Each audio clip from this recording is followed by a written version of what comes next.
Estamos voltando aqui do intervalo, então, pessoal, fizemos um intervalinho de 10 minutos e voltamos agora para continuar a nossa conversa sobre as várias formas de inteligência. Uhum.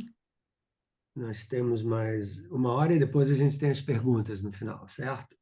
Isso, temos 30 minutos para conversa e perguntas.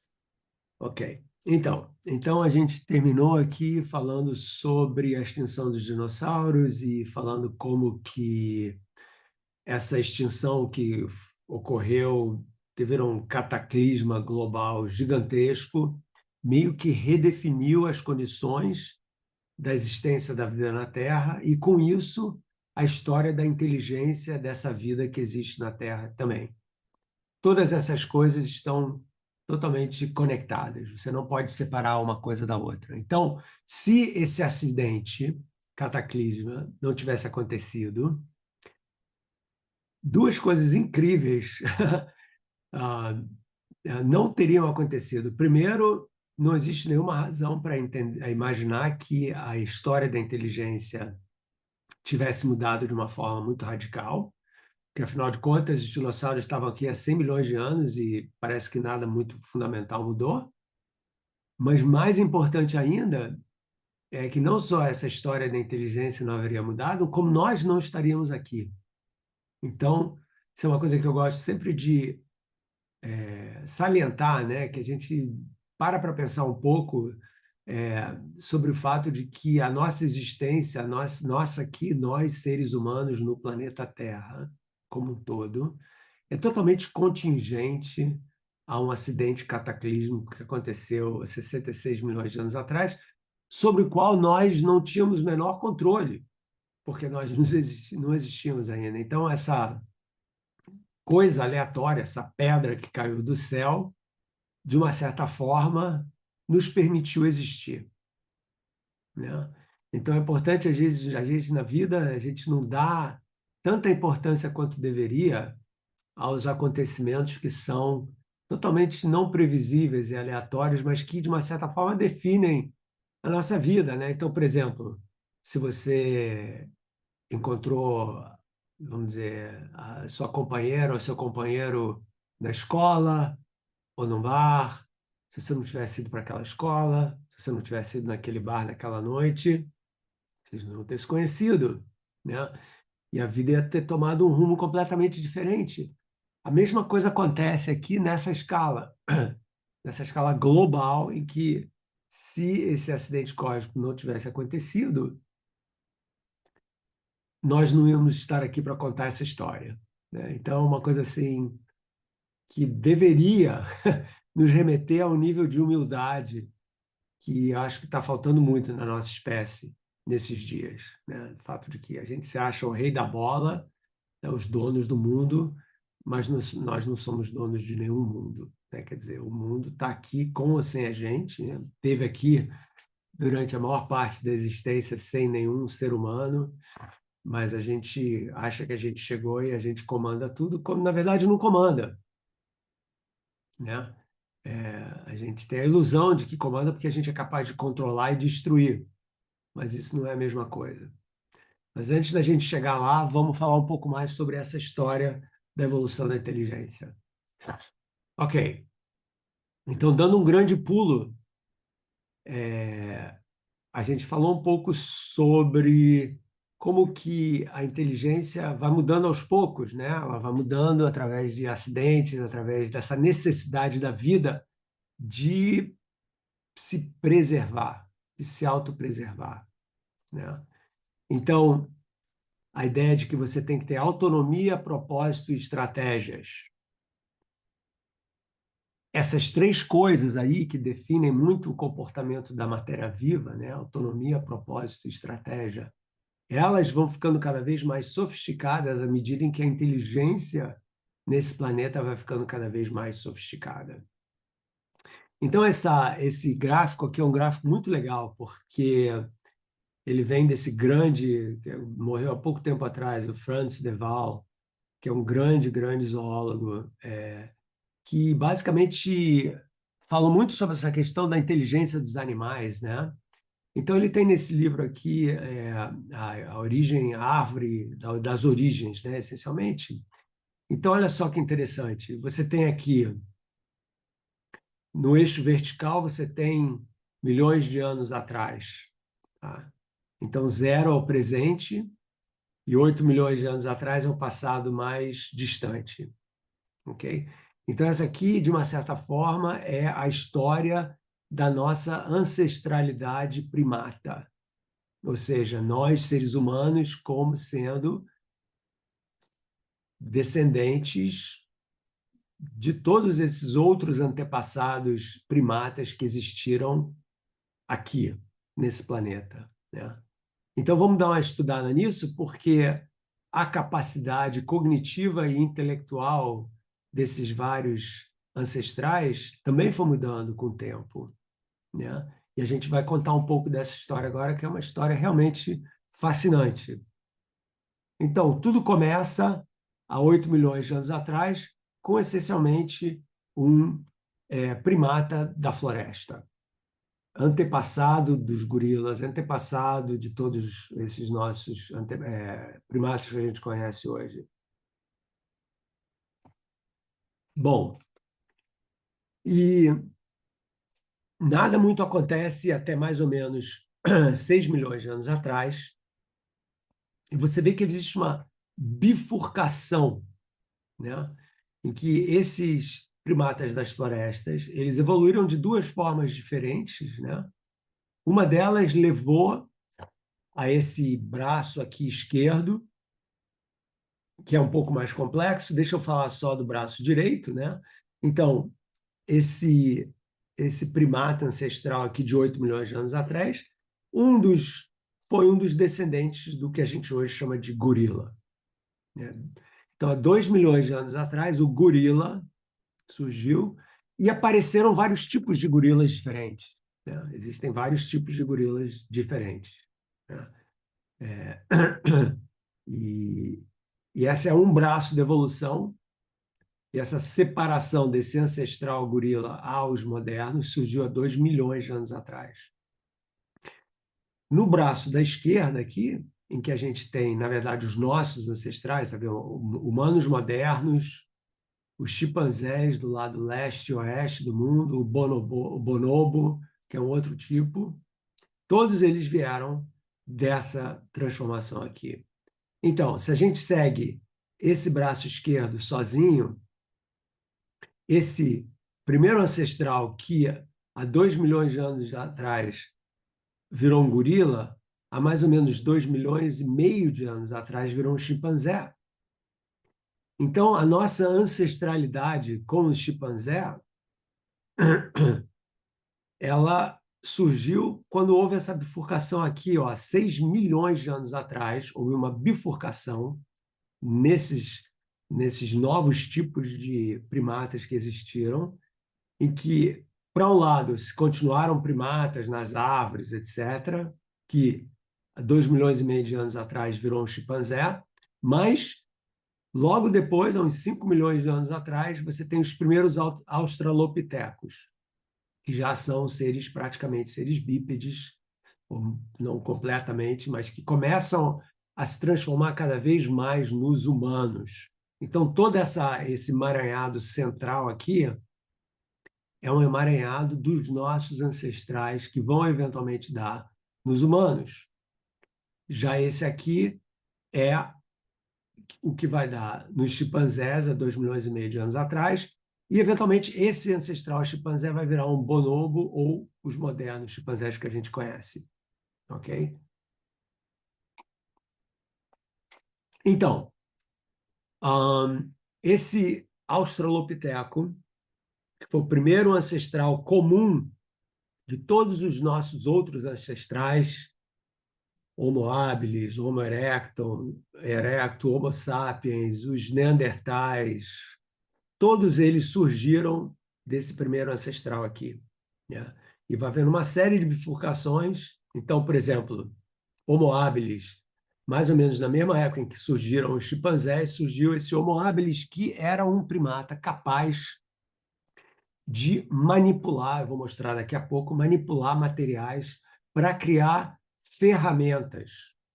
Isso é uma coisa absolutamente incrível, né? É uma diferença entre uma inteligência animal conhecida para essa inteligência dos primatas. Por quê? Por exemplo, outro dia eu estava correndo e uma gaivota tinha pego um mexilhão no bico e lá de cima jogou o mexilhão lá de cima no ar, né? Para o mexilhão bater na pedra, quebrar e abrir e ela poder comer o que estava dentro. Isso é inteligência desenvolvidíssima. Não só ela teve a capacidade de, lembra, desenvolvimento da visão, de ver o mexilhão, identificar ele como comida, pegar o mexilhão e entender que existe uma fragilidade da concha do mexilhão com o impacto da queda, para que quando o mexilhão caísse no chão, na pedra, quebrasse, ela ia poder comer o que estava dentro. Isso é uma inteligência incrível. Mas ela não usou o martelo para fazer isso, nem o bico para quebrar, se bem que alguns pássaros fazem isso, quebrando ovos, etc. Ela usou a gravidade, né? Deixou o mexilhão cair no chão para poder, então, comer o bicho que estava lá dentro, que é uma coisa incrível. Agora, o homem habilis, ele vai fazer ferramentas, ele vai pegar pedaços de pedra, e ele não vai só bater com aquele pedaço de pedra, mas ele vai pegar aquele pedaço de pedra e vai usar para caçar. E essa habilidade vai ficando cada vez mais concreta. Depois, eventualmente, há mais ou menos 1,5 milhão, 2 milhões de anos atrás, já aparece o Homo erectus. Depois nós temos os Neandertais. E depois, eventualmente, há 300 mil anos atrás, vai aparecer o Homo sapiens. O que é interessante é que a nossa espécie, Homo sapiens, ela coexistiu com outras, os Denissovians e também com os Neandertais, mas eventualmente ganhamos nós, né? E também é interessante entender que a gente sempre pensa nos Neandertais como aquela outra espécie, mas houve uma troca genética aí entre o Homo sapiens e os Neandertais, o que significa que houve copulação entre essas duas espécies diferentes. Então, todo mundo aqui, eu, vocês todos, tem um percentual de genes que vem dos Neandertais no seu código genético. Varia em torno de 3%, 1% e tal. Isso não quer dizer que você seja menos ou mais inteligente do que uma pessoa, né? Não é nada disso. Os Neandertais eram bastante sofisticados, a gente sabe disso hoje. Ok. Então, quando você compara o que aconteceu, né, nessa história da inteligência e o que aconteceu para ter essa diferenciação toda, né? Então, você vê, quando você olha para o Australopithecus, lá 5 milhões de anos atrás, o Homo erectus, o homem que era bípede, e o Homo sapiens, que somos nós, esse Homo erectus 2 milhões de anos atrás, você vê o seguinte, o volume do cérebro que está aqui vai ficando cada vez maior. E os dentes e a mandíbula vão ficando cada vez menores. Aliás, esse Australopithecus, se você olhar para o cérebro, não para o cérebro, né? Como chama isso mesmo? O crânio do Australopithecus parece muito com o do chimpanzé moderno. Então, você vê que tem uma transição que vai acontecendo aqui para a gente chegar onde a gente está agora. Então, está aqui uma imagem do Homo habilis, né? Então, em torno de 2,5 milhões de anos atrás, esse ancestral nosso, dos humanos, começou a criar ferramentas, hábil, né? O homem hábil, né?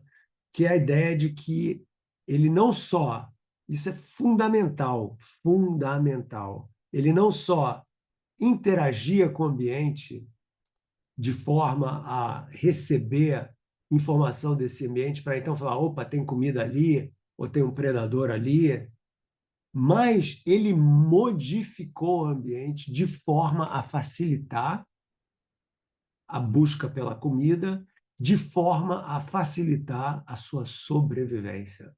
Daí é que você tem o grande pulo em que você vai de autonomia, propósito, para estratégias que vão ficando cada vez mais sofisticadas, né? Então, nesse caso, esses primatas aí estavam já criando ferramentas que eles estavam manipulando para aumentar a probabilidade deles sobreviverem no mundo altamente competitivo. Isso daí é uma profunda transformação na história da inteligência humana. E aí a coisa continua.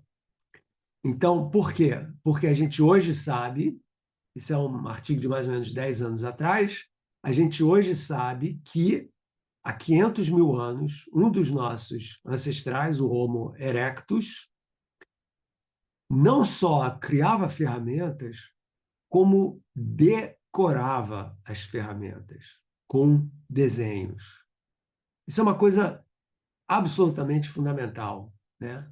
Que você não só entende que uma parte da natureza pode ser transformada, uma pedra pode ser transformada de forma a ajudar com que você sobreviva, que é uma coisa totalmente ligada com essa que eu mencionei antes, chamada viabilidade, a capacidade de estar vivo, né?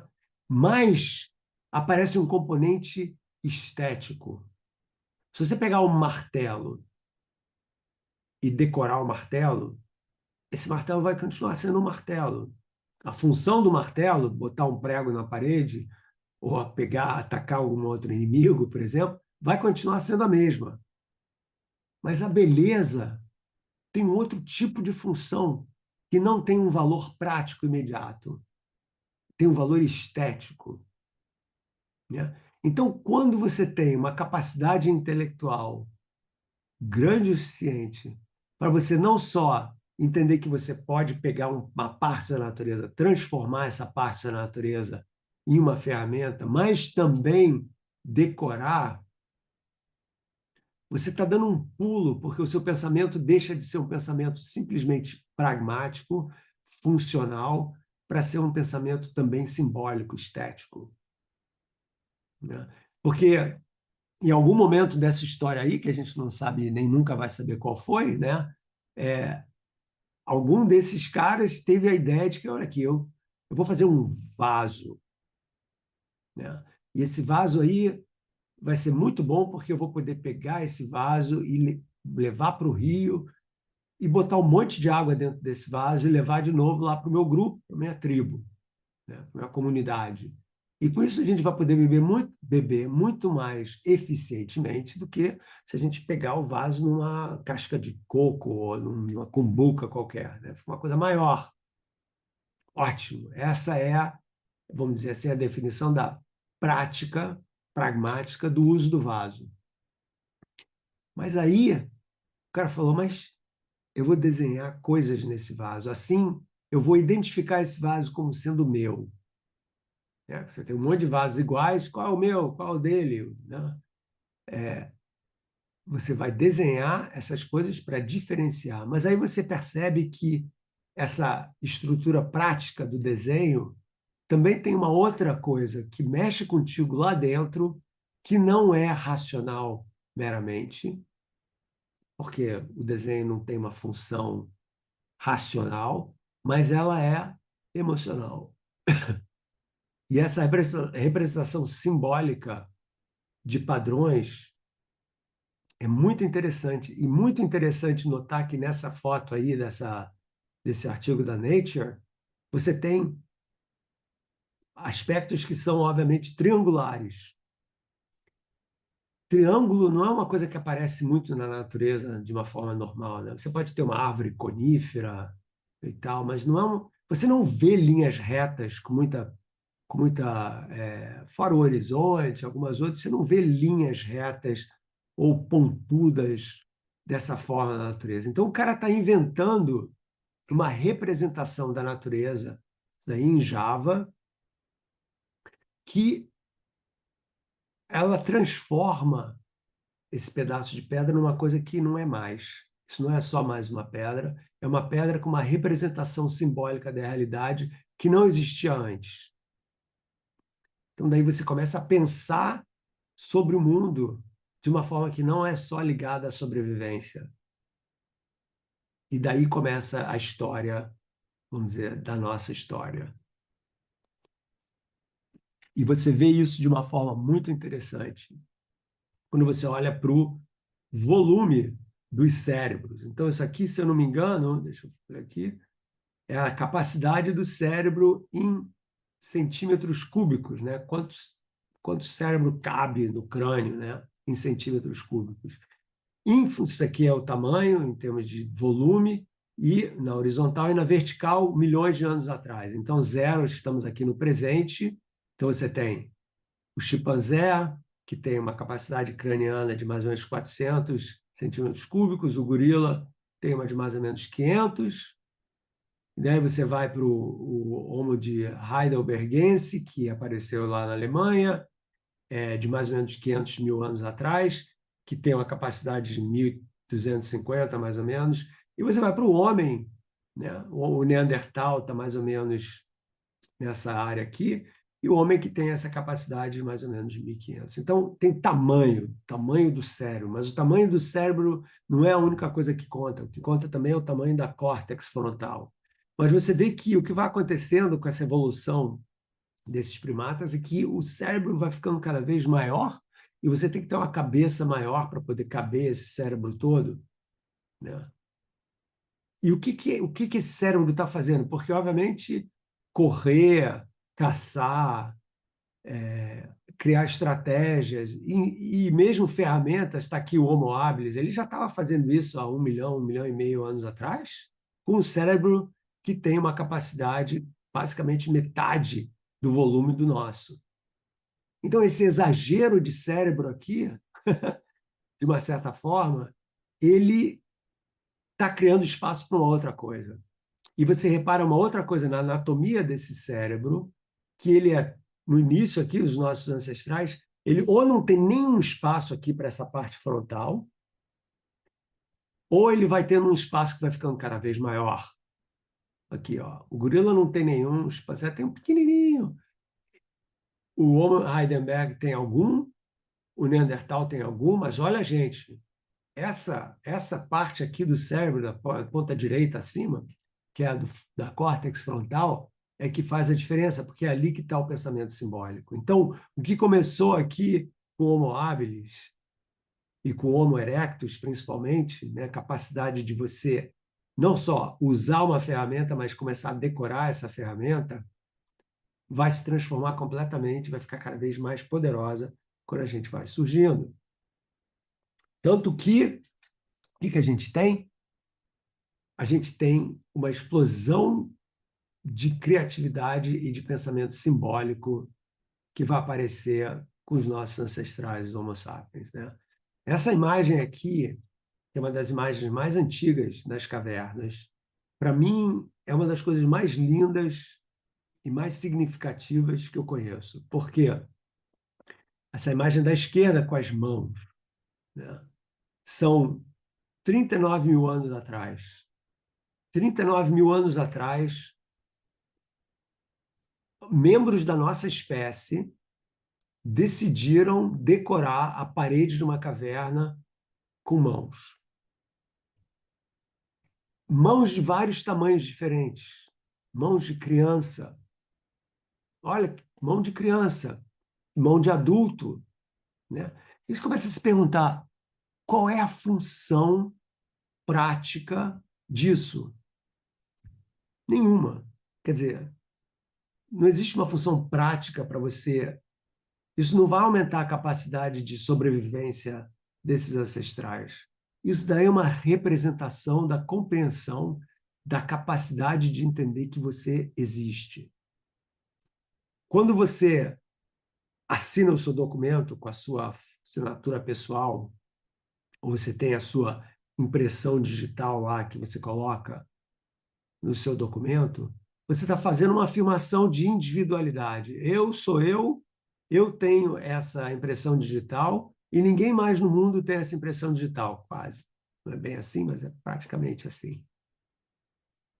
Essas pessoas estavam fazendo uma afirmação existencial. Elas estavam dizendo: olha só, pessoal do futuro, Nós existimos, nós estávamos aqui, nós tínhamos uma história, nós tínhamos crianças e adultos juntos, nós tínhamos 5 dedos iguais a você, nós entendemos a diferença das cores, nós entendemos a permanência no tempo dessa representação simbólica da nossa existência, porque um desenho fica, tanto que fica 39 mil anos esse desenho nessa caverna, se eu não me engano, na Espanha.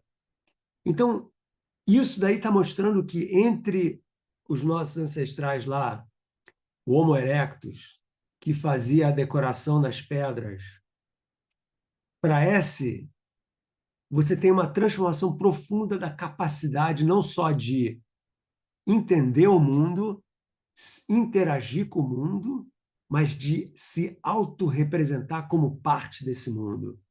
Você começa a entender que você não é só uma entidade que precisa comer e dormir, mas você também pode contar uma história. Você pode contar uma história de quem você é. E essa história de quem você é depende da sua percepção de você como indivíduo dentro de um grupo de outras pessoas que também tem uma história. Então, esses nossos ancestrais, eles passam a ser os animais capazes de contar histórias, né? E aqui tem um outro desenho que, aparentemente, pelo menos que a gente saiba, é a representação mais antiga da história na parede de uma caverna.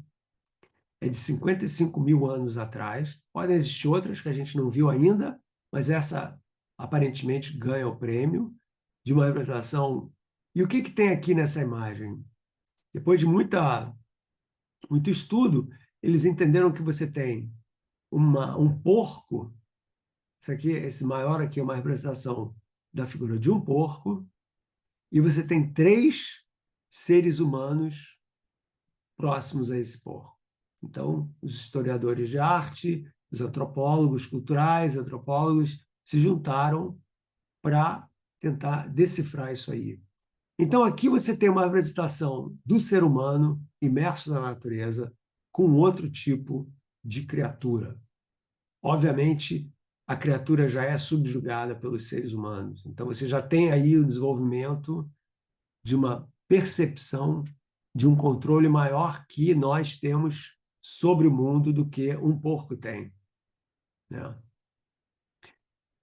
Então, você tem aqui uma capacidade de entender o mundo, de interagir com o mundo e de transformar o mundo que nenhum outro bicho tem, né? Talvez os elefantes contem histórias uns para os outros, talvez as baleias e os golfinhos também, a gente não sabe, né? Mas o que a gente sabe é que o ser humano tem essa capacidade de representação simbólica de uma existência. Então, quando você coloca uma mão na parede de uma caverna com uma tinta, você está dizendo para o mundo: eu existo. Olha eu aqui, pessoal, né? E isso é uma coisa que é uma novidade no planeta Terra. Não existia isso antes, né? Então você passa a ter uma maneira da matéria se organizar, ser viva e ser capaz de entender que está viva e de que é capaz não só de entender que está viva, mas de representar essa existência de uma forma concreta, né? Isso daí é uma coisa absolutamente fantástica. Então, quando a gente vê aqueles desenhos, né, de homens nas cavernas, né, e você tem a família ou o grupo sentado em torno de uma fogueira e está se contando uma história e pintada, né, nas paredes das cavernas, você tem essas imagens aí, eu fico pensando nesse fogo todo se mexendo e as sombras projetadas na parede, né, na parede das cavernas, como fosse uma espécie de um pré-cinema, né, em que essas histórias todas aí da caçada do javali, né, ou das mãos, estão meio animadas por essa imagem do fogo, né? E elas então se tornam uma maneira de você memorializar a sua existência. Quando você representa numa caverna, ou num quadro, ou numa sinfonia, a sua individualidade, você está contando uma história para o mundo de quem você é, né? Uma história para o mundo que você quer que seja ouvida por um número cada vez maior de pessoas, né? E essa é a essência, vamos dizer assim, da nossa humanidade, né? Nós somos esses contadores de histórias e tudo isso é uma relação entre nós e o resto que é quase que indeterminada, né? Então, por exemplo, no caso das mãos aí, esse é um grupo. Você está tendo uma comunidade que está fazendo o mesmo projeto. Ô, pessoal, ó, hoje nós vamos pintar a parede. Então, um grupo que está agindo juntos para fazer isso, né? Ali você tem uma caçada, talvez, né? De 3 caçadores com um javali, provavelmente, ou alguma coisa do gênero. Vamos memorializar a coragem desses caçadores que foram lá, mataram o javali para a gente poder, então, comer todo mundo junto como comunidade. Então, você tem uma inteligência individual e uma inteligência coletiva coexistindo. E daí nós fizemos o que nós fizemos, né? Nós fomos dessa coexistência com a natureza, em que existia principalmente a necessidade da gente sobreviver, coexistindo com os recursos naturais. A gente ficou tão bom nisso que a gente desenvolveu a agricultura, a gente conseguiu então mostrar que era possível você não só pegar as coisas que já existiam na natureza, mas plantar para poder maximizar a produção de alimentos. Com isso, você começa a colocar um número cada vez maior de pessoas num espaço pequeno, as cidades, ou na verdade os reinos, vão surgindo em torno dessa concentração da capacidade de produzir alimentos num lugar menor, né? E, eventualmente, depois de 10 mil anos de agricultura e nos últimos 250 de industrialização acelerada, a gente vai das florestas onde a gente se escondia ou vivia para isso aqui, né? Essa aqui é a nossa nova floresta, né? É a floresta onde a maioria dos seres humanos coexiste, né? Essa floresta aqui se chama Tóquio, né? E lá longe, lá no fundo, você vê a ponta lá do Monte Fuji, né? O grande vulcão que marca, né? Um símbolo do Japão e tal. Mas a gente fez isso, a gente transformou o mundo de tal maneira, né? Que a gente levou as florestas a isso. Essa daí é a grande manipulação. Tudo isso começou com esses riscos aqui do nosso amigo aí, o Homo erectus, há 500 mil anos atrás, quando falou, puxa, olha só, a gente pode não só manipular a natureza, mas a gente pode transformar as coisas que a gente usa, criar coisas belas ou não, e a estética foi mudando, e essa aqui é a nossa estética, né? Olha que cidade linda. É mesmo? É lindo isso, pessoal? Vocês acham lindo isso? Né? Será que essa é a solução para existirem 8 bilhões de seres humanos no mundo? Aí é que entra a questão da inteligência planetária, que a gente começa a pensar no planeta sem a gente e o planeta com a gente, esquerda, direita, sem a gente, com a gente, e a gente acha, será que a nossa presença nesse planeta é uma presença inteligente? A gente está resolvendo problemas? A gente está criando problemas? Porque essa maneira da gente coexistir com o planeta Terra não é uma coexistência, é uma destruição, né? A gente está destruindo o planeta que permite que a gente exista. E isso é uma inconsistência intelectual gigantesca, porque se a gente chegou a esse nível de sofisticação, que a gente é capaz de transformar aquela floresta nessa cidade, em São Paulo e tantas outras, como que a gente ainda não entendeu que a gente não pode controlar os ritmos planetários de forma a controlar o planeta, né? As intervenções humanas que a gente tenta fazer no planeta para regular o planeta, né? A gente re-regular o planeta, né? Porque a gente, não, agora vai ficar muito calor porque o aquecimento global está acontecendo, mudanças climáticas são uma realidade. Então, vamos criar tecnologias para captar o máximo possível de gás carbônico na atmosfera, porque a ciência vai nos salvar. Não é essa a ideia, né? Que a ciência sempre vai encontrar uma solução que vai melhorar a nossa vida. Será que é verdade isso? Ou será que a gente tem que desenvolver uma outra maneira de pensar, que não é que a solução tecnológica é que vai nos salvar, né? Pelo contrário, né? As tecnologias é que causam isso, né? E aqui nisso você tem uma quantidade gigantesca de materiais naturais, né, que foram transformados pela habilidade incrível nossa, né, de pegar a matéria-prima da natureza e usar para construir, para fazer concreto, para fazer aço, para fazer vidro, para contornar os cursos dos rios, etc. Tudo isso é muito lindo, muito incrível, mas que vem com preço muito alto, né? Então, a gente fala de vida, né? A gente pensa em organização, organismo e organização, né? Isso é uma ideia que veio do Kant, né? Do Immanuel Kant. E o que é interessante aqui é que organismo e organização definem sim a vida, e as partes de um organismo, elas todas têm uma relação entre si. No caso do organismo, né? Por exemplo, um corpo humano ou uma planta, as partes elas se produzem reciprocamente, né? Você tem os, os, os órgãos todos dependem uns dos outros para formar um todo, né? Então, você tanto tem um organismo vivo, é tanto um ser organizado, quanto ele é o seu próprio organizador, né? As nossas células estão se recompondo, né? O metabolismo faz com que a gente adquira energia através de alimentos, etc., e reuse isso para poder se manter, né, dessa forma, né? Ir contra o decaimento, vamos dizer assim, né? Então, você tem essas duas partes que são fundamentais. Um organismo, diferentemente de outro tipo de matéria, é uma coisa que cria suas próprias partes para poder sobreviver. Isso é uma coisa inédita, né?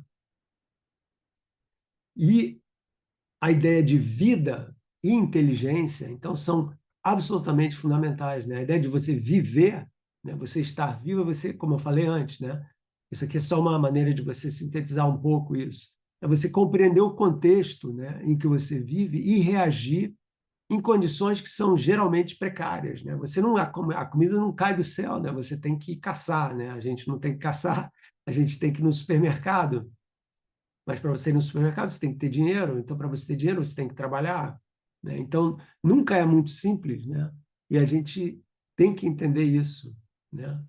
E a ideia de cognição, essa compreensão da existência, do que a gente precisa para poder sobreviver, é exatamente a raiz biológica da inteligência. Como eu estava contando essa história o tempo todo, né? A bactéria, o desenvolvimento do olho, o desenvolvimento da córtex frontal, tudo isso está ligada com esse desenvolvimento da inteligência como sendo uma aprimoração da nossa capacidade de interagir com o meio ambiente de forma a facilitar a nossa existência, né? Então, dois cientistas chilenos, né, Humberto Maturana e o Francisco Varela, dois absolutamente brilhantes, falaram isso há um tempão atrás já, né, que o sistema vivo é um sistema essencialmente cognitivo, que você só existe se você perceber o ambiente. Para você perceber o ambiente, você tem que ter cognição. Aquela história que eu falei da bactéria, que percebe o ambiente, decodifica essa informação e reage para poder comer. Vou para lá, a planta também faz, etc., né? Então, você não precisa ter um sistema nervoso para ter cognição, e é por isso que as plantas têm um nível de cognição, as bactérias têm um nível de cognição, e, obviamente, são tipos de inteligência diferentes, mas são todos tipos de inteligência, né? Então, você não pode pensar no organismo como sendo uma máquina. Por que não? Por quê? Vamos fazer uma comparação. né? Então, do lado esquerdo aqui a gente tem os organismos, do lado direito aqui a gente tem as máquinas, né? Então, o todo kantiano, né? Essa completude, o todo e as partes são interdependentes, né? Você precisa do seu olho para poder ver, né? Você não pode ser decomposto, você não pode tirar um cérebro de uma pessoa e achar que aquela pessoa vai sobreviver, né? As coisas dependem umas das outras. Numa máquina, não. Você tem o teu carro tem um monte de pedaços e partes, né? Cada uma delas é independente do todo. E elas existiram antes dele, né? O teu estômago, o teu cérebro, o teu fígado, elas coexistem, né? No caso das máquinas, não, né? Você pode decompor essas máquinas em pedaços, né? Nas partes todas. Ah, quebrou, sei lá, quebrou a minha embreagem. Então tu vai lá e troca a embreagem. Isso daqui hoje em dia quase ninguém mais. Até que ainda tem. Aqui na Itália, então, tem muito carro manual ainda. Quebrou a bateria do meu carro. Você vai lá e troca a bateria e funciona de novo o carro, né? Quebrou o meu cérebro. Tirar o cérebro, vou colocar um outro cérebro. Não funciona, né? Um coração, você consegue fazer isso, mas o teu coração é totalmente integrado com o resto do teu corpo, né? Outra coisa fundamental, os organismos agem por si próprios, aquela coisa que eu falei da autonomia, são agentes que têm um propósito, né? E a ideia aqui é que tudo que um corpo faz para sobreviver, um organismo faz sobreviver, depende do organismo, né? Então, se você é um macaco, você vai sobreviver nas árvores, porque esse é o teu organismo. Se você é um polvo, você vai sobreviver na água, com adequação ao seu ambiente ali, né? Já as máquinas não, elas operam de acordo com uma função que é externa, determinada. Eu vou construir um carro é para me levar do ponto A ao ponto B, né? Uma tesoura é para cortar alguma coisa, um pedaço de papel. A tesoura foi desenvolvida para isso, o carro foi desenvolvido para isso. Os organismos não são assim, né? Eles não têm essa maneira específica de cumprir uma função, né? Então, a ideia de você tem que separar organismo de máquina. Isso daí é extremamente importante quando você começa a falar sobre inteligência artificial, porque quando você começa a falar sobre inteligência artificial, você começa a falar sobre um computador que tem um algoritmo, que tem um software, um programa. Isso é uma máquina que tem partes que podem ser trocadas. Isso não é um organismo, né? E essa distinção é fundamental quando a gente começa a pensar na possibilidade de uma máquina ser inteligente ou perceber que existe, né? Então, a grande diferença que existe aqui é que quando você começa a pensar em vida, você não pode fazer um modelo matemático que vai descrever como que a vida vai evoluir. Então, não existe, por exemplo, no caso da física, né? A gente fala, olha só, vai ocorrer um eclipse do Sol no dia 26 de agosto do ano 2140, às 3 horas da tarde, e vai passar por Brasília. Como que você consegue prever uma coisa que vai acontecer daqui a 120 anos exatamente? Por quê? Porque as órbitas planetárias são matematizáveis, né? Você consegue construir um modelo matemático para descrever essas coisas, que é uma coisa lindíssima, né? E é essa capacidade de prever que dá à ciência tanto respeito, tanto poder, né? Você consegue prever as coisas, né? Só que no caso da vida, isso é impossível. Ninguém pode chegar na Terra há 3 bilhões e meio de anos atrás, começar com aquela bactéria lá e prever um australopiteco, ou prever uma araucária, ou prever uma girafa, uma lagosta, ou um ser humano. Não existe como fazer um modelo matemático de evolução biológica, porque as variáveis são tão grandes, tão imensuráveis, que você não consegue codificar isso tudo. Então, não só isso é verdade, como também uma coisa muito importante aqui, como eu mencionei antes, né? A vida cria o ambiente em que ela existe também, ela cocria. Então, a existência da nossa atmosfera depende da nossa existência, da mesma forma que há 3 bilhões de anos atrás as bactérias começaram a colocar oxigênio no planeta, na atmosfera da Terra, nós hoje colocamos um monte de outras coisas, metano, gás carbônico, um monte de poluentes, etc. Nós estamos co-criando com o planeta um ambiente que, paradoxicamente, vai inviabilizar a nossa existência aqui. Então, com toda essa nossa inteligência, a gente está criando um ambiente que vai inviabilizar a nossa permanência no planeta. Por quê? Porque a gente não está olhando para o futuro, a gente está olhando para o presente, para os lucros imediatos dos nossos investimentos, da nossa maneira de usar a energia. A gente não está pensando para frente o suficiente para poder entender que essa cocriação do ser humano com o mundo no momento é inviável para o nosso futuro. Okay? Então, dentro desse contexto de inteligência artificial, os nossos sistemas atuais, né, esses sistema de Large Language Models, né, LLMs, né, eles não têm a menor capacidade de entender que estão vivos. Então, esse medo que a gente tem, a inteligência artificial, ela vai tomar conta do mundo, vai dominar a humanidade, vai acabar com nós, conosco, né? Porque, afinal de contas, nós, seres humanos, feitos de carbono, somos tão frágeis e precisamos de tantas coisas, né? Nós sentimos muito frio, muito calor, a gente tem que comer toda hora. Isso tudo é muito chato, né? Muito não necessário, né? Então, vamos dispensar com esses seres humanos. Isso é uma grande besteira, né?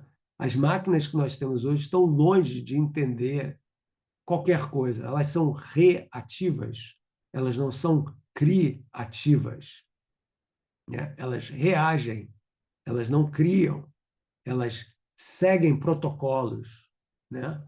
Elas são modelos e não são agentes. A diferença é fundamental. Um modelo te entrega o resultado que ele é desenhado para entregar, né? Então, se você faz um programa de computador que quer que você projete qual vai ser a órbita de um foguete aqui da Terra até a Lua, você coloca lá as equações matemáticas, todos os detalhes que você precisa, e você vai ter uma solução que vai ser, então, como que é melhor a gente levar esse foguete da Terra para a Lua.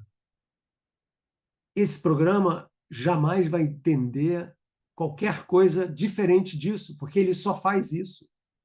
A especificidade desse agente. Então, quando você fala, mas a gente vai ter a especificidade desse modelo, mostra que esse modelo não é um agente. Você fala, mas isso daí eventualmente vai mudar, porque esses modelos vão ficar cada vez mais sofisticados. O modelo pode ficar mais sofisticado, mas ele nunca vai se entender como uma entidade que existe. Um modelo, um programa de computador, um computador não tem corpo. Lembra como eu mencionei que a inteligência está completamente ligada ao fato de que qualquer animal tem um corpo, tem uma existência no espaço que permite que esse corpo, esse animal, interaja com o ambiente? Um computador não tem uma existência no espaço. Um computador é um programa. Ele não entende o ambiente, ele interpreta o ambiente através dos modelos, algoritmos que a gente tem. Então, são coisas completamente diferentes. Fala, mas e o ChatGPT? Pô, esses caras, se você manda uma pergunta, responde. O ChatGPT é um modelo de previsão estatística que depende de como nós programamos esses computadores e que tem um acesso a dados gigantesco, né? E que, portanto, é capaz de pegar esses dados, organizar tudo e responder da forma como a gente espera que seja respondida, né? Mas isso daí não quer dizer que esses programas, quando você fala programa de ChatGPT, aí você é capaz de amar? O ChatGPT pode falar, Claro, eu sou capaz de amar, sim, porque eu sinto solidão. Quem está falando com você não é uma entidade viva, é uma máquina que foi programada para falar da maneira que fala um ser vivo. Ela não tem uma capacidade de perceber ou de existir no mundo, ela não tem uma angústia existencial, ela não acorda às 3 horas da manhã com medo de morrer ou com alguma dor porque aconteceu alguma coisa. Essas dores, essas angústias, essa capacidade que o agente vivo tem, essas máquinas não têm. E essa distinção é absolutamente essencial. Tá? Então, mais uma vez aqui, fazendo uma comparação, organismo e inteligência artificial. Os organismos se autoproduzem. Tem uma palavra para isso, chama autopoéticos, que, aliás, foi o Varela e o Maturana que deram essa palavra. As inteligências artificiais somos outros, somos nós, né, que produzem. Elas não se autoproduzem, nós é que produzimos, nós é que fazemos a máquina, né? Os organismos determinam os seus objetivos, são autônomos. Eu vou para a esquerda, eu vou para a direita. Nesse caso aqui das máquinas, a inteligência artificial, as funções e objetivos são impostas externamente pelo tipo de programa que existe. A compreensão contextual, a interação com o ambiente, né, que eu estava falando, no caso da inteligência, não existe. Você pode fingir que existe, mas fingir que existe não é uma coisa que existe. Uma coisa é você, pá, dar um tapa na cara e sentir essa dor. Uma máquina jamais vai fazer. Mesmo que você tenha um robô que faça isso, e essa compressão da superfície digital aqui do computador leve um sinal falando, houve um impacto com a tua cara, essa descrição desse tapa na cara nunca vai ser a mesma coisa do que receber um tapa na cara, com toda a implicação emocional que isso que implica, que existe quando você recebe isso, certo? Por quê? Porque nós somos encorpados, nós existimos dentro de um corpo, as máquinas não. Não existe uma separação entre o aspecto físico e o aspecto mental. Nós estamos juntos nisso. No caso dos computadores, você tem uma separação entre um hardware e um software. Você tem que ter aquela coisa cheia de transistor e capacitores e microcircuitos para os elétrons fluírem para que o programa rode. Tá? Isso não tem nada a ver com o corpo, né? Os organismos vivem em mundos grandes e ambíguos, né? Com problema, eu escrevi ambíguo errado aqui, com problemas de natureza incerta, que a gente não tem como determinar. Já as máquinas não, você fala, puta, mas aquele programa de Go ganhou do mestre mundial de Go, etc., um dos melhores do mundo, então ele é inteligente porque ele criou estratégias. Não, aquele programa de Go só sabe fazer isso. E ele foi treinado antes para fazer só isso. Você pegar aquele programa de Go e falar, diz aí quanto que acontece dentro de uma estrela que faz fusão nuclear? Aquele programa não tem a menor ideia, porque ele tem uma função que não é essa. Tem outro programa que vai descrever que foi feito por um outro ser humano, que é fusão nuclear nas estrelas. Nós, qualquer criatura viva, evolui sem um futuro pré-especificado. A gente não tem a menor ideia do que vai acontecer amanhã. A gente pode ter um plano ou uma expectativa do que vai acontecer amanhã, mas a gente não sabe. Porque até amanhã chegar, um monte de outras coisas podem acontecer. Por exemplo, a gente teve 2 terremotos aqui na última semana, pequenos, mas teve. Esse pode ser um problemão se vier um terremoto maior. Espero que não esteja sendo profético aqui. Já as máquinas, né, elas existem em domínios muito pequenos, são muito bem definidos, são pré-determinados porque elas têm que cumprir uma função, né? E, mais importante, os organismos eles se importam em estar vivos, eles têm uma preocupação com a existência que uma máquina absolutamente nunca vai ter. Você pode fingir que a máquina tem, mas a máquina não tem consciência de si mesma. Essa consciência é um fator emergente nos organismos e pode ser programada numa máquina, mas não é um fator emergente. Isso faz uma diferença muito profunda. Ok.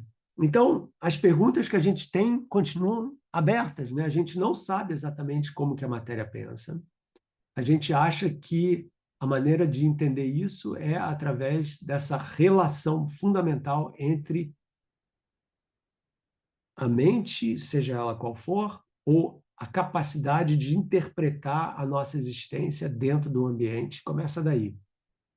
Então, todos os animais vivos têm essa mesma capacidade, que é: existe um ambiente, eu interajo com esse ambiente, eu recebo informação desse ambiente, eu respondo a essa informação através das minhas ações. E o pensamento, essencialmente, vai ficando cada vez mais complexo, mas sempre ancorado nessa base fundamental, que é estar no mundo e reagir a esse mundo em que nós estamos para podermos sobreviver. Então, o mistério de quem nós somos continua, né? A ideia de que por que que eu tenho um cérebro em que eu sou eu e você tem um cérebro muito parecido com o meu, mas você é você, e nós somos pessoas completamente diferentes? O que que consciente tem a ver com isso? São perguntas que continuam em aberto, né? Porque a própria natureza da inteligência está sendo requestionada através desse tipo de apresentação que eu fiz hoje, né? E essa questão do medo de AI que, como eu disse antes, a gente não precisa ter. Então, muito rapidamente, que a gente estourou o tempo aqui, eu quero só falar sobre a questão da inteligência em outros planetas, né? A vida em outros planetas, inteligente em outros planetas. Obviamente, se você já assistiu alguma palestra minha sobre isso, eu falo muito sobre essa questão de existem trilhões e trilhões de mundos, né, no universo, um universo gigantesco. Cada galáxia dessas aqui que vocês estão vendo, esses borrões, tem seus centenas de bilhões de estrelas, cada estrela dessas, maioria absoluta, tem planetas. Então você fala: caramba, tem tanto mundo lá fora, será que tem vida lá fora? Né? Então, muito possivelmente deve ter vida, porque não tem nenhum motivo para que não exista vida, né? Quer dizer, o planeta Terra é um planeta absolutamente mágico nas suas propriedades, em termos de várias delas. Daí daria uma outra palestra que eu meio que já dei antes aqui na Capivara, ao menos partes dela, mostrando como o planeta Terra é um planeta raro. Compara com Marte, olha que lindo Marte. Ó. Marte é um ótimo lugar para mandar o Elon Musk e deixar ele por lá. Ele pode ficar lá numa boa. Vai ele e os melhores amigos dele, eles vão realmente viver lá. Seria muito bom para a gente. A gente está procurando vida fora da Terra. Há mais de 50 anos existe esse programa chamado Busca por Vida Inteligente Extraterrestre, que tenta receber sinais de rádio vindo de outros planetas, da mesma forma que nós, com a nossa capacidade de telecomunicação, rádio, televisão, está mandando sinais para o universo. Então, será que eles também estão? Né? E dentro desse espectro incrivelmente limitado de busca por inteligência fora da Terra, existem várias outras formas de se buscar por inteligência extraterrestre, chamadas tecnoassinaturas, assinaturas tecnológicas. É tipo, você tem uma civilização inteligente que é capaz de fazer obras de engenharia com porte planetário. A gente sempre fala da muralha da China como sendo um exemplo. No nosso caso, a muralha da China é difícil de ver de longe, mas dentro desse tipo de mentalidade, a gente não consegue ver nada, mas talvez seja possível. Mas o ponto é que, dentro dessa explicação que eu dei hoje da relação entre inteligência, vida e planeta, a gente pode ter duas conclusões absolutamente fundamentais. Uma delas é que se existir vida em outro planeta, essa vida vai ser muito diferente da vida aqui, porque esse planeta teve uma outra história, e como a história da vida no planeta depende da história do planeta, cataclismos, feito aquele que matou os dinossauros. Se tiver um outro planeta, isso não aconteceu, vai ter um outro tipo de vida. Como o tipo de inteligência que a gente tem é uma inteligência só humana. Se houverem outros seres inteligentes no universo, esses outros seres inteligentes vão ter outros tipos de inteligência que a gente não tem a menor ideia de qual seja, porque, para entender o tipo de inteligência que eles têm, a gente tem que entender o ambiente em que eles existem. E porque a inteligência é totalmente contingente ao ambiente em que ela existe. Bom, é isso, pessoal. Eu vou parar por aqui. Eu falo muito sobre algumas dessas coisas no Despertar do Universo Consciente. Existem outros livros, um deles é O Caldeirão Azul, e eu estou lançando um livro com o Evan Thompson e o Adam Frank, que saiu aqui nos Estados Unidos, em outros países, e está saindo no Brasil, espero, esse ano, 2025, em que algumas dessas ideias sobre a questão da vida, a questão da inteligência, são analisadas com muito mais detalhe, e a conversa, obviamente, continua. Ok, pessoal, obrigado.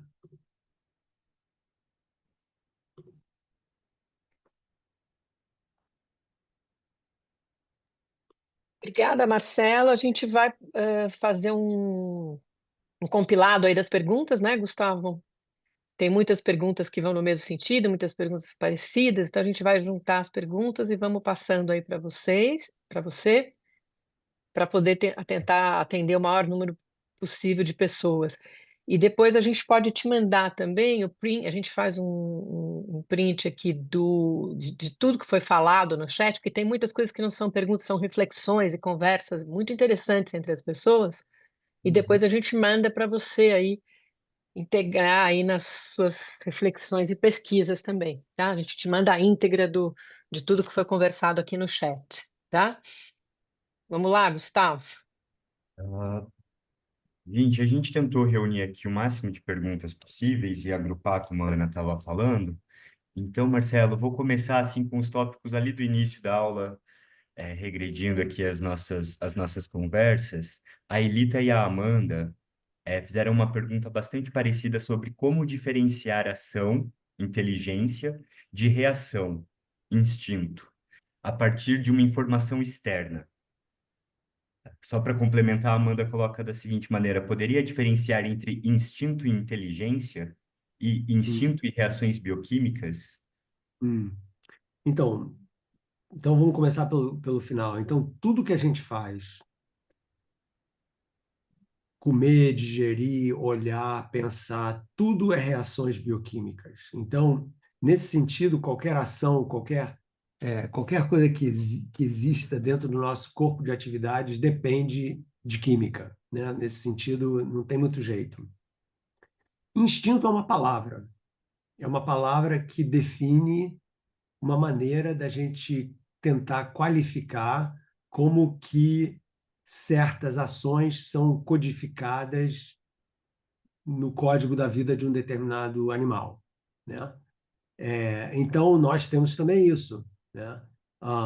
Então, por exemplo, a ideia do instinto, por exemplo, o meu cachorro, imagino que de vocês também, quando se leva para passear, ele para toda hora para cheirar isso, para cheirar aquilo, porque ele precisa mapear o mundo através dessa capacidade dele de cheirar de uma forma que a gente nunca vai conseguir cheirar, né? E com isso ele cria uma relação com a realidade diferente da nossa relação com a realidade, né? E ele vai reagir a essa realidade que ele está mapeando na cabeça dele de uma forma diferente da nossa. Então, eu acho que instinto é uma palavra que tenta só qualificar certos tipos de ação que existem já dentro do código de vida de um determinado animal. Então, por exemplo, as minhocas, para descer bem a escada aqui, as minhocas, eu não sei se já perceberam isso, mas quando tem muita chuva, as minhocas saem da terra e sobem para a superfície. Por quê? Porque elas ficarem embaixo da terra com aquela água toda, elas vão morrer. Então, esse é um instinto? É um instinto, é uma maneira delas interagirem com a realidade e criarem uma reação baseada na informação que vem dessa realidade. Então, para mim, instinto é só uma palavra, o que realmente é fundamental é como que a gente, qualquer tipo de forma de vida, interage de uma forma fundamental com a informação que recebe do ambiente.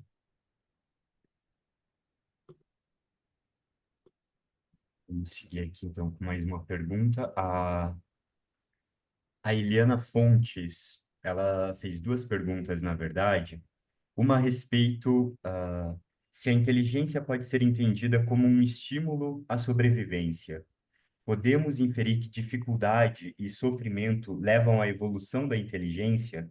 Indivíduos que passaram por mais sofrimentos e que tenham sobrevivido às dificuldades seriam mais inteligentes?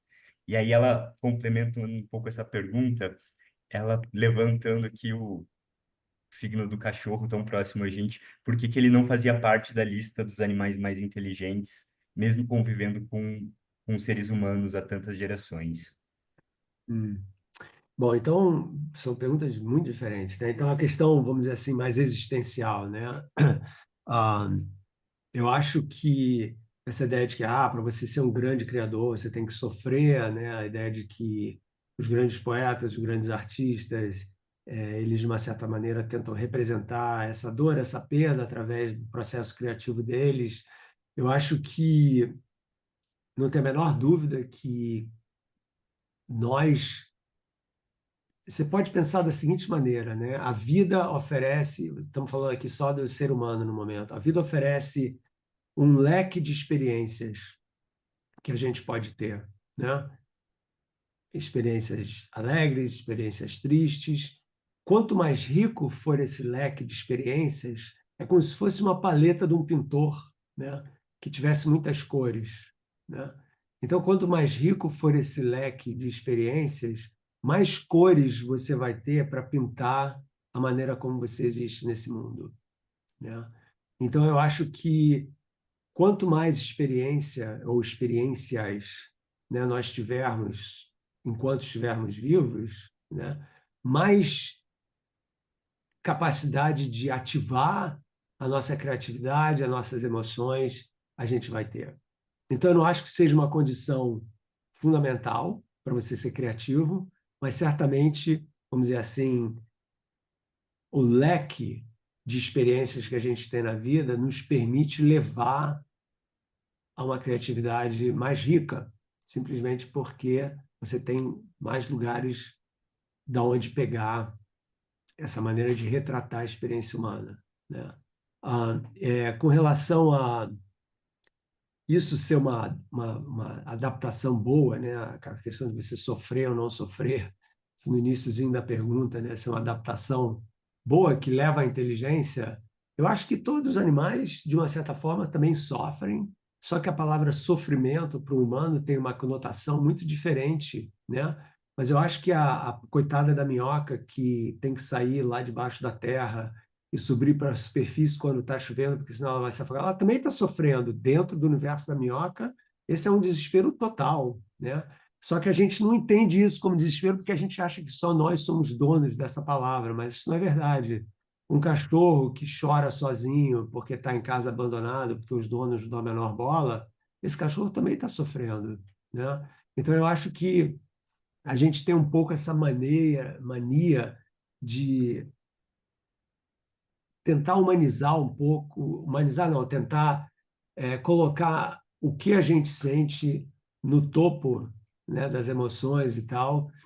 E eu acho que a gente tem que olhar para o mundo de uma forma um pouco mais generosa, entender que o sofrimento ocorre de maneiras diferentes para todas as criaturas vivas. Agora, se você me perguntar se uma pedra sofre, eu vou dizer que não. Mas olha, tem muita gente que diria que sim. Mas para mim, a linha entre sofrimento e não sofrimento está na linha da vida, vamos dizer assim. Você perguntou também da inteligência dos cachorros, né? Não, cachorros são super inteligentes, né? Não tem a menor dúvida disso. Não fui eu que fiz aquele gráfico dos 10, né? E eu não sei também exatamente qual foi a métrica que essa pessoa usou para classificar os 10 animais mais inteligentes, né? Como é que para você isso, você precisa definir o que você quer dizer com inteligência, né? E para mim, talvez uma sequoia, uma araucária seja mais inteligente do que uma barata, depende um pouco de como você define essa inteligência. Então, isso daí é tudo muito impreciso e a gente não deve levar essas classificações muito a sério. Ainda então um pouco no universo da pesquisa sobre plantas agora, a Érica pergunta se existe algum outro mecanismo, alguma outra experiência mapeada comprovando a inteligência que as plantas podem sentir e se esse sentir tem uma complexidade diferente da nossa compreensão. Eu diria que, sem a menor dúvida, esse sentir tem uma propriedade diferente da nossa compreensão, porque compreensão já é uma palavra que basicamente está supondo de que existe neurônios, que existe um cérebro. Eu não sei se as plantas compreendem, sabe? A gente não tem nem como começar a pensar sobre como que as plantas compreendem. Se bem que a minha amiga lá, a Mônica Galeano, ela jura que fala com as plantas e que as plantas falam com ela, né? Ela é muito estudiosa na questão das plantas alucinogênicas, né? Especialmente a ayahuasca. Ela diz que nas experiências que ela tem lá com as tribos do Amazonas, com essas plantas, ela escuta uma conversa que não é ela. Até que ponto a gente pode separar essa conversa da experiência dela? Ninguém sabe a resposta para isso, mas o importante é o impacto emocional e intelectual que esse tipo de experiência tem na vida dela e das pessoas que fazem esse tipo de coisa, né? Então, eu acho que é muito difícil a gente quantificar de uma forma que seja compreensível para nós, seres humanos, formas de inteligência que são tão completamente diferentes da nossa, né? Existe um ensaio de um filósofo chamado Thomas Nagel que se chama O que que é o que que é ser como um morcego, né?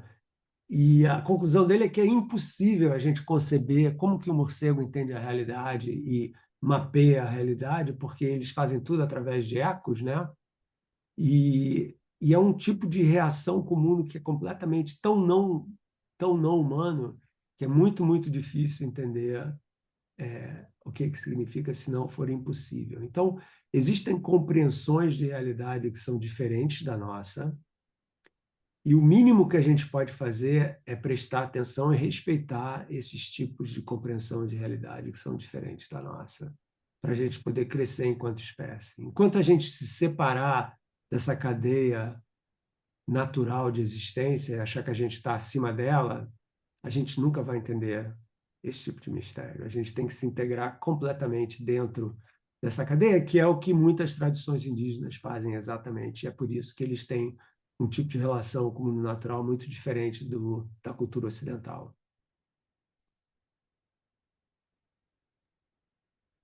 Marcelo, uma outra pergunta que apareceu bastante é sobre a continuidade da evolução de outras espécies, né, da continuidade, da evolução da inteligência dessas outras espécies.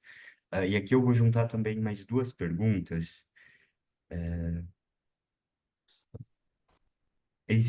Uma da Vanessa M. Existem bactérias que se alimentam de plástico? E se sim, pode-se entender que a evolução ainda acontece nos dias de hoje? O Fernando M. pergunta sobre o que seria um próximo salto evolutivo na Terra sem a espécie humana.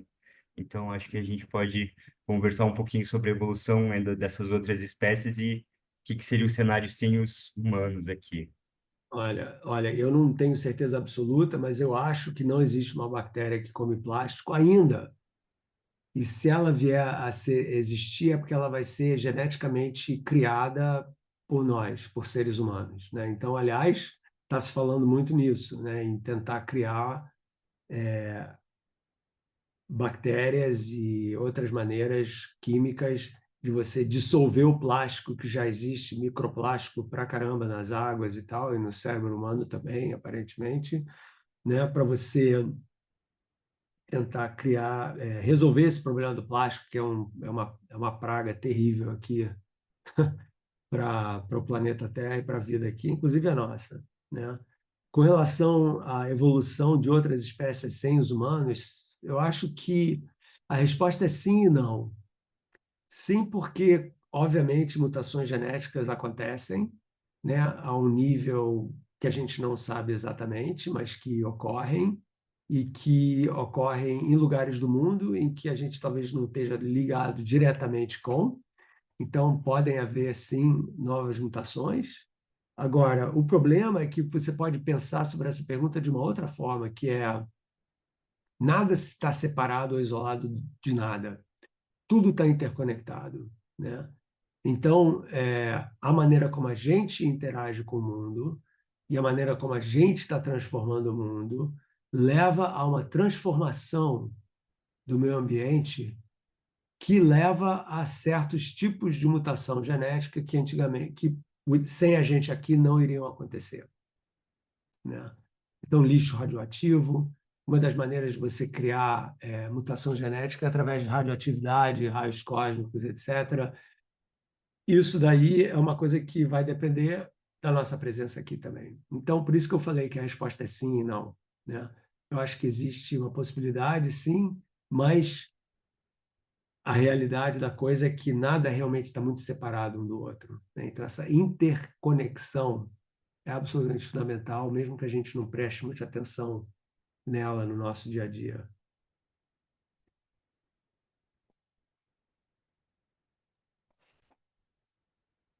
A gente tem agora uma pergunta, eu vou pegar aqui, da Ana Bunco, que ela pergunta: a noção de interdependência global é fundamental para a humanidade? E se existe um modelo que poderia ser adotado para voltarmos para uma vida mais natural e inteligente em prol do projeto de humanidade? Uau. Bom, é exatamente o que eu tinha falado, né? E olha, a resposta para a tua pergunta é: leia O Despertar do Universo Consciente, porque o livro é exatamente sobre isso, tá? O livro, o subtítulo do livro é Um Manifesto para o Futuro da Humanidade, né? Então, a ideia, nesse livro, eu discorro sobre esse problema todo da nossa transformação do mundo, né? Como que a gente fez isso, quais são os problemas que nós criamos nós mesmos, por que nós fizemos isso, e eu sugiro algumas possibilidades, algumas soluções, pelo menos alguns mecanismos de ação que certamente, se as pessoas levassem a sério, fariam uma diferença. Então, tem vários princípios relacionados com isso, eu não quero reproduzir todas as ideias do livro aqui, mas eu falo do princípio do menos, do princípio do mais, né? O princípio do menos é essencialmente a ideia de você como indivíduo, que a gente fala, mas nós, independentes, né, pessoas, a gente não pode fazer uma diferença. Você faz a diferença através da sua coerência com a sua visão de mundo. Se você acha que o mundo precisa melhorar, mas não faz nada porque o problema não é seu, ou você não tem como fazer nada, você está se privando de ser um agente de transformação, né? E você pode ser um agente de transformação mesmo dentro da nossa esfera pequena de ação, por exemplo, é, esse é o princípio do menos, usando menos energia, usando menos combustíveis fósseis, usando menos água, criando menos lixo, então menos, menos, menos, menos. Essas são coisas básicas que a gente pode fazer enquanto indivíduo e me falar, mas não vai fazer diferença. Vai fazer diferença para você, para a tua alma, para o teu espírito, porque você vai ver uma vida que é consistente com a sua visão de mundo, sabe? E aí, a tua prima, o teu amigo, fala, cara, você tem razão, eu também devia adotar esse princípio, porque, afinal de contas, se eu achar que está tudo errado e não fizer nada a respeito, eu mesmo, dentro da minha esfera de ação, eu estou sendo completamente inconsistente. Eu diria até hipócrita. Então, para você ser consistente, você tem que agir da forma como você pensa. Se você não agir e só reclamar, é aquela história, né? Se você não vota, não reclama de quem está no poder. Sabe? É muito parecido, né? Você fala, vamos tentar, dentro do que a gente pode, cada um de nós, fazer uma pequena diferença nas famílias, com os filhos, etc. E quem sabe daí vem uma nova maneira de se olhar para o mundo que começa a ficar mais contagiante, né? Eu acho isso tão importante. né? E o princípio do mais, eu falei o princípio do menos, o princípio do mais é a ideia de você ter uma maior exposição à natureza, porque quando a gente passou a viver em grandes cidades, feito aquela que eu mostrei a foto lá de Tóquio, né? A gente meio que se esqueceu de que existe uma natureza lá fora, porque o que existe é só essa selva gigantesca de concreto aqui dentro, uma árvorezinha aqui, uma árvorezinha ali, um pombo, um rato, né? Mas é por aí, né? E não é isso, gente. Tem muita natureza lá fora, né? É só uma questão da gente olhar. Por exemplo, agora, os céus, janeiro, fevereiro, você tem um alinhamento planetário espetacular acontecendo, que é raríssimo e que é belíssimo e que dá para ver, olha, numa noite sem lua, até em São Paulo deve dar para ver, não no meio da Paulista, talvez, mas em outros lugares, você vai ver, você pode chegar até ver Mercúrio, que é raro de ver, tá? Mercúrio, Vênus. Como que eu vejo Vênus? Cara, a estrela d'alva, o pôr do sol, você vai ver Vênus. Você vai ver Mercúrio logo embaixo, Marte é aquela coisa meio avermelhada, parece uma estrela meio avermelhada que não pisca, né? Você vai ver Júpiter, Saturno, todos os planetas visíveis estão visíveis agora. É uma coisa absoluta. E os invisíveis também, Urano e Netuno também estão, só que precisa de um telescópio para ver. E por que eu falo isso? Porque esse tipo de aproximação com a natureza faz bem à alma. E a gente meio que esqueceu disso. Então, a humanidade está meio que doente, porque ela esqueceu de onde que ela vem. Nós, lembra a história toda que eu contei? Homo erectus, Homo habilis, Homo sapiens. A gente veio dessas florestas, a gente veio dessas planícies, a gente evoluiu durante centenas de milhares de anos, nossos ancestrais, por milhões de anos, para estar lá no mundo. Mas a gente criou um outro mundo, esse mundo artificial das cidades, e isso está matando o nosso espírito, está basicamente nos retirando da natureza, que é onde a gente precisa estar, porque nós dependemos dela. Quando você fala, mas na cidade eu não penso. Cara, você bebe água, você respira, então você está no mundo. Porque se teu ar for uma droga, se a tua água for uma droga, você morre. É muito simples, né? Então, ninguém não está no mundo. É que a gente precisa estar mais no mundo para entender como que a gente pode mudar a nossa relação com ele. Eu acho que depois dessa a gente pode encerrar. Eu sei que não deu ainda para passar por todas as perguntas, mas é para isso mesmo que a gente quer continuar esse papo em outras aulas. Vão ter novas oportunidades para a gente conversar mais sobre inteligência e outros assuntos. Agradecer ao Marcelo demais por essa aula incrível novamente. A todos vocês que participaram tão ativamente, os diálogos aqui no chat são super legais de acompanhar, as trocas. Que bom que todos aqui também trocando contatos, muito legal ver isso, porque isso movimenta a gente a continuar com esse espaço de diálogo e de troca aqui na Capivara. Ana, tá.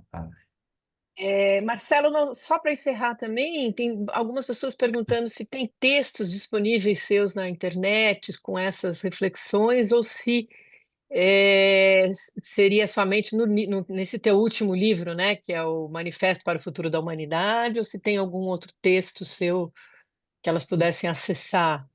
Olha, O Despertar do Universo Consciente, que é o livro, é o mais concreto, realmente. Em termos de textos na internet, muito pouca coisa no momento. O que vai começar a aparecer vão ser mais podcasts e mais vídeos em que a gente fala sobre essas coisas. Então, quando isso acontecer, se vocês me seguem em Instagram ou no YouTube, vocês vão ver esses conteúdos, tá? Então, eu espero que isso tudo comece a acontecer daqui a um mês, mais ou menos. Antes da gente abrir para vocês, a gente estava aqui conversando com o Marcelo até sobre isso, como democratizar mais ainda esse conteúdo, abrir mais para mais gente, mais pessoas poderem participar, né? Que é uma das ideias do Marcelo, né? E dessa bolsa que ele obteve lá para essa pesquisa do Think Tank lá. Precisamos arrumar uma palavra em português para esse negócio de Think Tank, né? Tanque de Centro de pensamento pensamento. não dá. Tanque de pensamento não dá, mas sei lá, centro de pensamento, núcleo, talvez núcleo, né? É, Núcleo de reflexão, né? Núcleo de fomentação do conhecimento. Mas essa ideia nossa mesmo, inclusive aqui nessa parceria com a Capivara, que cada vez mais gente possa ter acesso a essas conversas com o Marcelo e também divulgar cada vez mais todas essas novidades que estão vindo aí das discussões na Itália, né, Marcelo? Exatamente. A gente vai E o, tentar abrir essas portas mais amplamente possível, eventualmente. e o Despertar do Universo Consciente é um livro publicado pela editora Record, é super acessível, vocês podem comprar facilmente aí pela internet, e realmente é um livro que vale a pena ser lido, porque resume bem, né, todo esse pensamento, tudo que o Marcelo vem dizendo aí desde os anos 90, né, desde a época que ele era cronista lá da Folha de São Paulo, e que ele falava ali. Eu acho que tem um traçado ali bem claro, né, do teu pensamento nesse livro, Marcelo. Então, realmente recomendo esse livro a todos e todas que puderem adquirir, é uma preciosidade. Obrigado. Então tá, pessoal. Até a próxima. A gente vai se ver por aí. Tá bom? Até mais.